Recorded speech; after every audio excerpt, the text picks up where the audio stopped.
I'm Braxton Cook. Welcome to Chamber Music America's First Tuesdays. On this episode, I will discuss tips for using Instagram to build your brand and to reach a larger audience. Yeah, so my upbringing was like on soul music, to be honest. It was like Motown in the house, gospel music. My mom is like always playing gospel, whether or not it's Sunday or not. And then, you know, Stax Records and that whole sound. And through that, I think I started to hear a lot of saxophone solos on this music, like on Earth, Wind & Fire records and stuff like that. You know, I remember hearing like After the Love Is Gone and trying to learn that saxophone solo, or Grover Washington on was Just the Two of Us. So it's very much through like soul and like R&B music that I started to become like attracted to saxophone in particular. And I don't know, like the saxophone solo stuck with me almost more than lyrics and stuff like that did. So when it came time to picking an instrument, saxophone just it made perfect sense. And I feel like the singing though came on, I always did choir, I always did like drama. I used to act a little bit, and I remember doing like Les Mis and Willy Wonka and all that stuff back in the day, and singing in church. And I don't know, upon graduating, I really wanted to make music that encapsulated like the totality of everything I was into. Not just, you know, studying jazz for the 4 years in school, but you know, that's 4 years out of 18. Or actually, I transferred, so I was 21 or something. So, you know what I mean, I wanted to incorporate everything that I loved. Because I knew I wouldn't be happy just playing straight ahead, and I knew I wouldn't be happy playing just R&B either. You know, I wanted to do kind of everything all in one set. So I really just thought about that when it came to putting my first project together, and I went back to singing. I always did sing, but putting that out there, you know, my family definitely inspired me to do that. And when I think about where I came from, like that's everybody in my family sings. They all have different jobs, but like everybody sings. And it'd be like that within black culture. It's just, you know, a lot of musical talent just kind of embedded.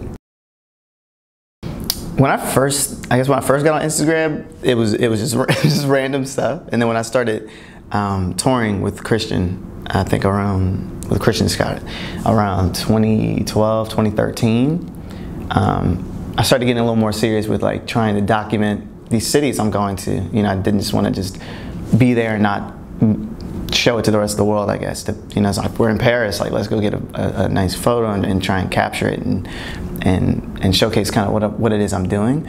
So at first it was more so just sharing kind of my experience. Then I would say 2015, when I started putting out my own music and really trying to craft my own brand, like what is Braxton Cook, you know what I mean?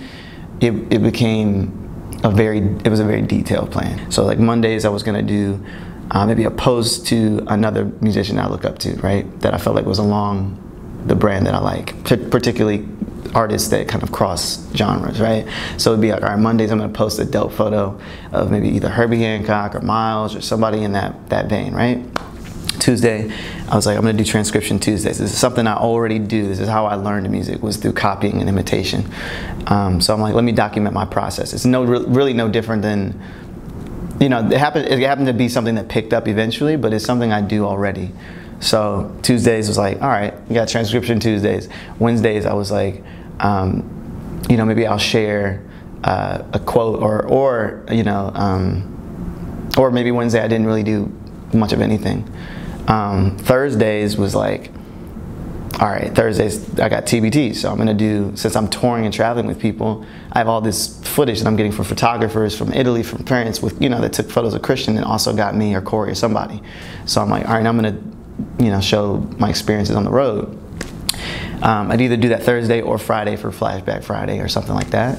And then I kind of share like the music I'm listening to or something like that on the weekend. And sometimes even Monday, I got into this thing where I was showing like my tabletop. Like it'd be like my table and rug, and it would be like, I'll just show what I'm working on, what I'm reading. And I use that platform, that table, as something to be like, this is what's on my mind, or this was on my plate this week. And that became the kind of thing. And consistency ended up helping to build like, oh man, people started to expect, all right, on Monday he's gonna do that rug shot. You know, on Tuesday, I'm like, here's coming a video. All right, you know, sometime this week he's gonna do a fire photo where he's playing with Christian. That was really the only artist I was really touring with at the time. You know, so people started to expect a certain image or a certain story, a certain narrative. And then I would say when I started putting music out, a lot of that work started getting, I could kind of peel back from having to do this day-to-day kind of thing, where my following started to grow a little bit, which was nice. I didn't feel like I needed to post every day, and it became more so. Now that I also have a product out, I was like, all right, I'm gonna kind of push things around this product, or like I'm gonna use stories or Instagram stories and other things to promote that. And I was touring with less artists. I'm doing more of my own thing. So the content naturally started to change. And I think now it's mainly Transcription Tuesdays.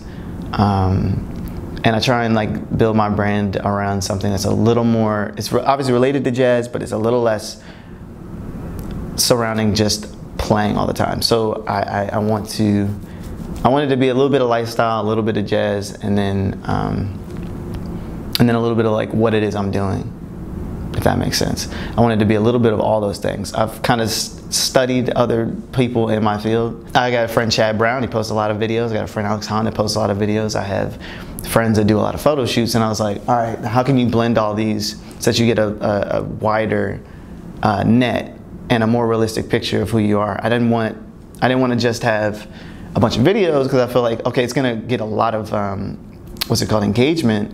However, I feel like it ultimately turns into a lot of musicians, as you know what I mean, in your feed, fans, but not necessarily turning into, I don't know, commercial kind of, you know what I'm saying? Like, to be real, a lot of my musician friends, they'll like stuff, they'll watch stuff, but like, we don't pay for a lot of things. I just gotta be real. We don't. So, and I know I want to sell. I know I want to sell my records. I know I want to create a fan base of people that are going to support, that are also my age, but maybe they're not musicians. Maybe they go to Columbia, maybe they go to NYU, maybe they, you know what I'm saying? So how do I tap into that?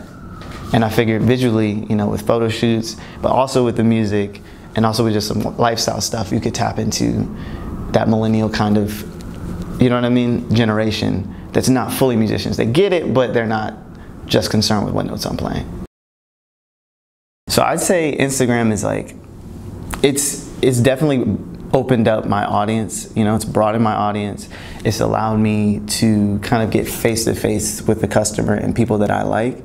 And then on top of that, if you have a business Instagram page, to have everything kind of quantified, the analytics is, you know, that stuff is priceless, because I can see that between 18 and 24, this many people like my, you know, like my page, and between 24 and 30, you know, this many people like my page. I think having the numbers broken down for you and where your audience is and like what cities they're in, that kind of information is like priceless for anyone that's trying to like run a business or be an entrepreneur, which is essentially what we're doing.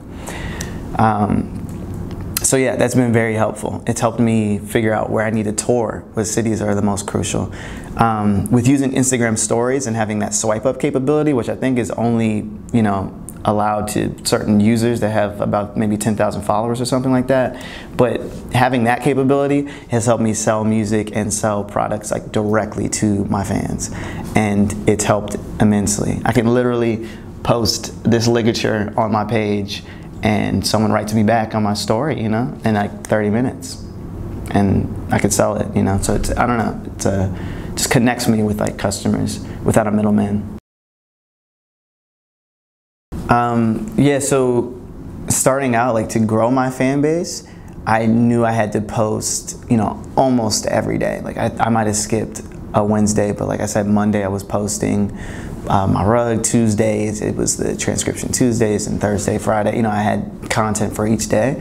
I think at first it's crucial that you post a lot, and that you're not only like posting and putting out content, but also kind of like engaging in that community, because that's what it is. It's a community. So, you know, going on other people's pages and liking things and sharing things, it's just important, you know, showing love, because people come back and like your page, and following this person because they may come back and follow you, you know, and just genuinely being in that community. It's going to, like, you're going to receive if you give. That's kind of how I thought about it.